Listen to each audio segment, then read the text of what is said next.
Adele is arguably top 10 greatest pop singers of all time. Now, I really liked her first album, 19. I reviewed it a couple months ago. It was really good and I wanted some more. So today we'll be reviewing her 2011 album, 21. It's around 48 minutes long, just about 11 songs, give or take a couple bonus tracks here and there. But let's discuss it track by track. Fire starting in my heart, reaching a fever pitch, and it's bringing. And the album starts off with straight heat, rolling in the deep. It is iconic. This song was so big, like the term viral doesn't do it justice. This song was inescapable. I know the nostalgia boner in me is really strong right now, but I'll try my best not to be too biased. Who am I kidding? All my reviews are biased. It's my opinion. I love this song. I don't think I need to do much explanation for this track. It's about heartbreak. Adele gives a 1 in a million vocal performance here. I can sing her praises over and over again, but we have more tracks to get to. I love this one.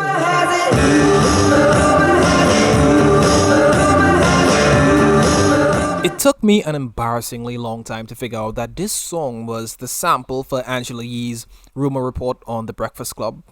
Yeah, no, you can stop judge me now. As far as the song, we're 2 for 2. It is another hit. Lyrically though, it's about how gossip can feed into the detriment of a relationship. The constant hearsay can build a certain amount of distrust. And constantly fighting can never be a good thing. The hook though, it's incredibly catchy. Anytime I hear it, again, I think of The Breakfast Club.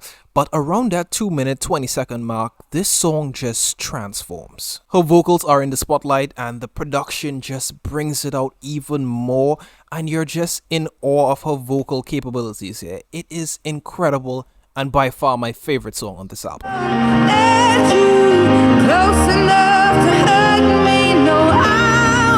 So on the last 2 tracks, we saw her struggling in her relationship, dealing with heartbreak and not having control. And on Turning Tables, the tables are turned. She is now reclaiming her control. Like I said in my first review of her album, she has a really incredible way of conveying her emotions through her vocal performance. It is remarkable. The dynamic range, the sorrow, it's just... Also, the arrangement of the piano strings just feels right. Everything about this track just feels right. And I love it. Don't you remember? Something about Don't You Remember does not sit right with me. The chorus in particular doesn't give me goosebumps. Like, I can feel it coming, I'm waiting for the drums to hit, and it just never arrives. Like, I feel I've heard this somewhere before. Not the song itself, but the hook. The hook is so familiar that it's just not unique. It almost feels like a universal hook. I genuinely feel I've heard a version of this somewhere, sometime before. Anyway, lyrically, she is seeking closure. She's dealing with the grief and the aftermath of this relationship. Vocally, it's Adele. She is that bitch. My personal issues aside, it's another good song. I set fire to the rain, watch it burn. Even more fucking hits, people. It's too much. It's really too much. Another Billboard breaking track. I don't even need to explain it, but hearing it in context of the album, it fits, and the emotional climax of this song resonates with me a lot. It has a really cinematic feel paired with the orchestral elements and a really powerful vocal performance here. It was guaranteed to be a hit, and it was. It is one of her biggest and best songs. Oh no, I can't do it on my own. Is this enough? I believe this track was inspired by one of her friends who was struggling with addiction, which would make sense since it's heavily about loyalty and sticking by someone's side through their darkest moments, but I'm not completely sure. It kind of feels out of place as I'm not really sure how it fits into the theme of this album so far. It's like she's telling a separate story within a story. Maybe it's just a one-off track, who knows. I know this song came out first, but it sounds a lot like that one song from My Little Pony, like the most recent movie. It's the same guy who sang the song about being 7 years old. I'm blanking, but it sounds, from memory, it sounds familiar. Take it all with you. She's exhausted and sad. She has given her all, and it's still not enough. The somber piano and her vocal build-up gives a great emotional arc to this song. It's beautiful, and it also kind of sounds like Almost There from Princess and the Frog, which that's a win.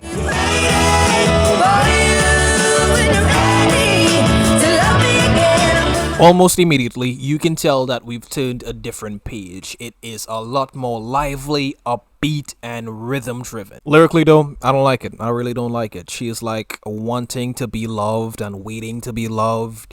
And she'll be a whole new person when this person comes back. She'll be a better person. Which, I don't know how to feel about that. Because you were just saying before that you were exhausted, you were tired, your heart is broken, these scars need to heal.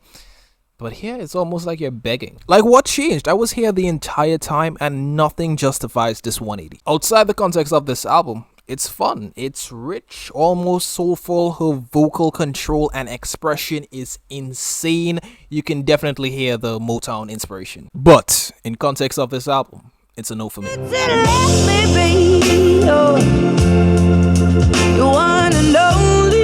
One and Only is the most gospel song here. It is like almost 100% gospel. She completely shows out as a vocalist here. Her skill sets are on display and it's amazing. Now lyrically, this track is similar to the last, but she isn't out here begging to be loved this time. She is going through the motion. She's allowing herself to be vulnerable, knowing that this may hurt, but I still may be loved, which is a lot better than what she was doing on the last track. Make me feel like I am home again. Love Song is a cover of a song from 1989, The Cure, of the same title. Now, preference-wise, I prefer the older track. It's not that she does a bad job here, it's just solely based on what I would like. Yeah, she does a great job, just I like the original more. Find someone like you.